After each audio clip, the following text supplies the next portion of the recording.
আজকের রেসিপিটা কিন্তু একদম আলাদা। ডাল পোড়া মাখা। আগের দিনের বাসি ডাল কিছুটা থেকে গেছিল, সেটাকেই বেশ ভালো করে জাল দিয়ে একদম টানিয়ে নেব। যখন পোড়া পোড়া ভাব চলে আসবে, দেখবে একটু লাল লাল আর একদম ঝুরঝুরে ভাব চলে আসবে, তখন নামিয়ে নেব। যখন একদম দেখো ঝুরঝুরে ভাবটা এসেছে, আমি নামিয়ে নিয়েছি আর ঠান্ডা করে নেব।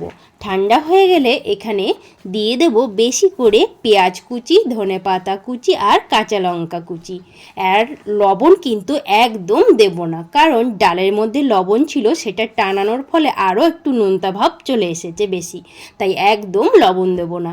দিয়ে দেব এখানে কাঁচা সর্ষের তেল। বেশ ভালো করে মাখিয়ে নেব। মাখানোর পর চাইলে তোমরা আরও একটু কাঁচা সর্ষের তেল দিয়ে খেতেই পারো, তবে আমি এখানে আর দিইনি। একদম রেডি ডাল পোড়া মাখা।